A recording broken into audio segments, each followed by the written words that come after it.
నియోజకవర్గం టికెట్పై మాడుగుల నియోజకవర్గం టికెట్పై మాడుగుల నియోజకవర్గం టికెట్పై మాడుగుల నియోజకవర్గం టికెట్పై మాడుగుల నియోజకవర్గం టికెట్పై ఈరోజు మాడుగుల నియోజకవర్గంలో అత్యంత ప్రజాదరణ ఉన్న నాయకుడికి ఎవరు రామానాయుడు గారు. ఇది అందరికీ మనకు తెలిసిన విషయమే.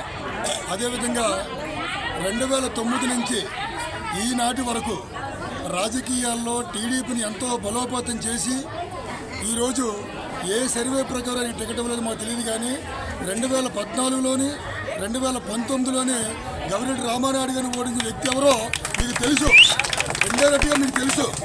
అలాంటి వ్యక్తికి ఇప్పుడు టీడీపీ టికెట్ ఇచ్చారు. అది సబబో కాదో మీరు అందరూ అర్థం చేసుకోండి. అలాగే ఈరోజు మన మాడుగుల నియోజకవర్గంలో 3 ముత్యాల నాటికి బదులు వాళ్ళ పాపకి టికెట్ ఇవ్వడం జరిగింది. ఈరోజు సునాయాసంగా గెలిచే వ్యక్తి ఎవరు అంటే మన మాడుగుల్లో గవిరెడ్డి రామానాయుడు గారు. అటువంటి వ్యక్తికి మానేసి వేరే వ్యక్తికి ఇవ్వడం అనేది చాలా తప్పుడు పని. మరి ఏ సర్వే ప్రకారం మీరు చేసారో తెలియదు, కానీ ఇది నిజంగా కరెక్ట్ కాదు. దయచేసి ఈరోజు ఈ జనం కోటపాడు పాదయాత్ర జరిగింది, దేవరాపల్లి పాదయాత్ర జరిగింది, చీడిగాడు జరిగింది, ఈరోజు పాడేరు ర్యాలీ జరిగింది. ఎంత జనాదరణ ఏ నాయకుడికైనా మన స్టేట్లో చూసారా? ఏ నాయకుడికైనా టికెట్ రాకపోయినా ఈరోజు ఎంత జనం వస్తున్నారు అంటే రామానాయుడు గారి మీద ఉన్న అభిమానం. కాబట్టి దయచేసి అందరూ అర్థం చేసుకోండి.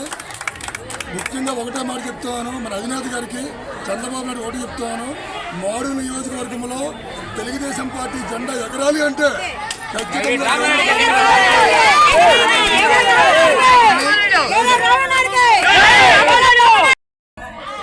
నా పేరు బి కోటేశ్వరరావు అండి. మాది కురువల గ్రామం, చీడికాడ మండలం, మాడుగుల కాన్స్టిట్యున్సీ. తెలుగుదేశం గత 15 సంవత్సరాల నుంచి కూడా నేను ఈ పార్టీలో ఉంటూ ఈ పార్టీకి నాకు చేతనంతగా సేవ చేయడానికి ఈ పార్టీ ఆదేశాలు నచ్చి నేను ఈ పార్టీలో చేరడం జరిగింది. నేను సభ్యత్వం 10 రూపాయల కార్డు ఉన్నప్పటి నుంచి సభ్యత్వం తీసుకున్నాను. అయితే గత కొంతకాలంగా ఈ నియోజకవర్గానికి 15 సంవత్సరాలు, దాదాపు 20 సంవత్సరాల నుంచి మన మాడుగుల మాజీ శాసనసభ్యులు గవిరెడ్డి రామానాయుడు గారు ఈ మండలాలు 4 మండలాలు కావచ్చు, ఈ మాడుగుల కాన్స్టిట్యున్సీ కావచ్చు, తను సొంత వ్యాపారాలు సైతం పక్కన పెట్టి, భార్య పిల్లలు సైతం పక్కన పెట్టి, ఈ నియోజకవర్గ ప్రజలే నా కుటుంబ సభ్యులు, ఈ నియోజకవర్గమే నాకు ఇంపార్టెంట్ అని భావించి రాత్రి పగలు అహోనరాత్రులు కష్టపడి పార్టీ కష్టకాలంలో ఉన్నప్పుడు కూడా పార్టీని వదలకుండా, నియోజకవర్గాన్ని వదలకుండా ప్రజలు యోగక్షేమాల కోసం అహర్నిశలు కష్టపడుతూ ప్రజలు యోగక్షేమాల కోసం ఆయన ఎంతో తప్పించారు. ఆయన ఇప్పుడొచ్చే నాయకుల్లాగా ఎలక్షన్ 6 నెలల ముందు వచ్చి ఏదో హడావిడి చేసి టికెట్ కోసం ఆశించి టికెట్ ఇవ్వని పక్షంలో మళ్ళీ వాళ్ళ సొంత వ్యాపారాలు చేసుకోవడానికి వెళ్ళిపోయే మనిషి కాదు.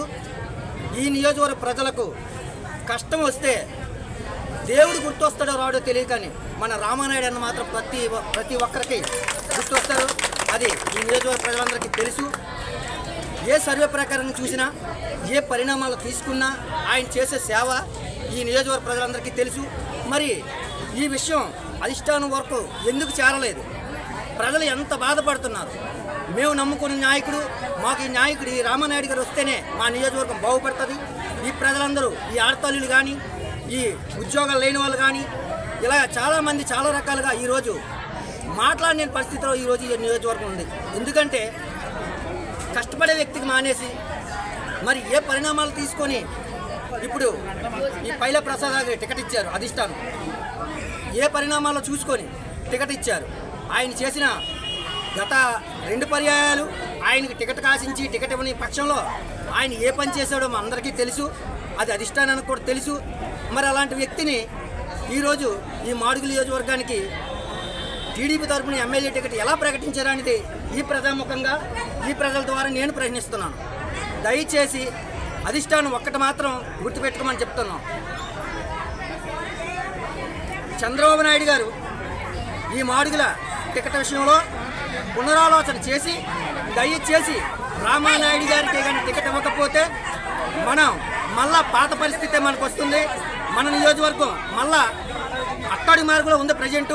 మళ్ళీ ఇదే పరిస్థితి కానీ జరిగితే రామానాయుడు కానీ టికెట్ ఇవ్వకపోతే ఇక్కడ ఏ తల్లులు కూడా ఓటేసే పరిస్థితి లేదు. దయచేసి ఇంట్లోంచి కూడా బయటకు వచ్చే ప్రజలు లేదు. బయటికి కూడా రాలేని పక్షంలో దయచేసి అధిష్టానం ఒక్కటే మేము కోరుకుంటున్నాం. గెలిచే వ్యక్తి అయినటువంటి, సేవ చేసే వ్యక్తి అయినటువంటి మన రామానాయుడు గారికి టికెట్ ఇచ్చి మన నియోజకవర్గాన్ని దోహదం చేసుకోవటానికి మళ్ళా ఈయన మనం గెలిపించుకొని చంద్రబాబు నాయుడు గారికి బహుమతిగా పంపిస్తామని ఈ తల్లిలు, ఆడతల్లిలు సాక్షిగా ప్రమాణం చేస్తున్నాం. సమస్య లేని ఇల్లు ఉండదు, పరిష్కారం లేని సమస్య ఉండదు.